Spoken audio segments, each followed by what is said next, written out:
కర్నూలు జిల్లా మద్దికేర మండలం ముఖ్యంగా ఎండు వేరుకుళ్ళు తెగుళ్ళు ఆశించి పంట మొత్తం పసుపు రంగులోకి మారి గుంపులుగా మొక్కలు చనిపోవడం జరుగుతోంది. దీని నివారణ కొరకు ఇక పోస్పేట్ అనే మందును ఎకరాకు 400 గ్రాములు లేదా సాఫ్ 400 గ్రాములు లేదా ఇక కుప్రోఫిక్స్ మన్కో జేబ్ 30 ఎకరాకు 40 గ్రాములు లేదా కోసైడ్ అనే మందును ఎకరాకు 250 గ్రాములు లేదా రేడియం అనే మందును ఎకరాకు 200 మిల్లీలీటర్లు లేదా ఇక టేబుకోనజోల్ అనే మందును ఎకరాకు 200 మిల్లీలీటర్లు మొక్కల వేర్లు బాగా తడిచే విధంగా పిచికారీ చేసుకోవాలని తెలియజేశారు. MBE-857 అనే రకాలు ఈ తెగులు సమర్థవంతంగా తట్టుకుంటాయి. JG11 అనే రకము దీనికి అత్యంత సున్నితంగా ఉండి పంట నష్టం ఎక్కువ జరుగుతుంది. ఇప్పుడు వచ్చేసి రైతులను మేము ఇచ్చే సలహా ఏంటంటే ఈ తెగులు ఆశించిన వెంటనే మనం ఎక్కడైతే మొక్కలు చనిపోయి ఉంటాయో 1 లేదా 2 మొక్కలు అక్కడ మనం వెంటనే పరిశీలించి ఆ మొక్కల దగ్గర మనం ఇమీడియట్గా వెంటనే మనము కొన్ని రసాయన మందులు పిచికారీ చేసుకున్నట్లయితే ఈ తెగుల్ని సమర్థవంతంగా నివారించుకోవచ్చు.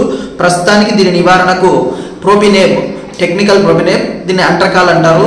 ఈ మందును ఒక ఎకరాకి 400 గ్రాములు మనము మొక్కలు మొదలు తలిచే విధంగా పిచికారీ చేసుకోవాలి. అదేవిధంగా సాఫ్ అనే మందు 400 గ్రాములు మనం ఎకరాకి, లేదంటే కుప్రోఫిక్స్ అనే మందులు, ఇందులో 2 రకాల టెక్నికల్స్ ఉంటాయి. ఇందులో కాపర్ సల్ఫేట్ 47.15% మరియు మ్యాంకోజెబ్ 30%. ఈ మందు ఎకరాకి 400 గ్రాములు లేదా కోసైడ్ అంటే కాపర్ హైడ్రాక్సైడ్ అనే మందు ఉంటుంది. దీంట్లోన ఈ మందును 250 గ్రాములు లేదా ట్రైడియం. ఇందులో వచ్చేసి 3 రకాల టెక్నికల్స్ ఉంటాయి. అజాక్సిస్ట్రాబిన్ ప్లస్ మనకు అజాక్సిస్ట్రోబిన్, దాంతోపాటు మ్యాంకోజెబ్ ప్లస్ టెబుకోనజోల్. ఈ మందును ఎకరాకు మనము 200 మిల్లీలీటర్లు లేదా టొబికోనజోల్ అనే మందును 200 మిల్లీలీటర్లు మొక్కలు ఎక్కడైతే చనిపోయి ఉంటాయో ఆ ప్రదేశంలో ఆ మొక్కల వేర్లు తడిచే విధంగా, మొదలు తడిచే విధంగా స్ప్రే చేసుకుంటే మనం దీన్ని సమర్థవంతంగా నివారించుకోవచ్చు.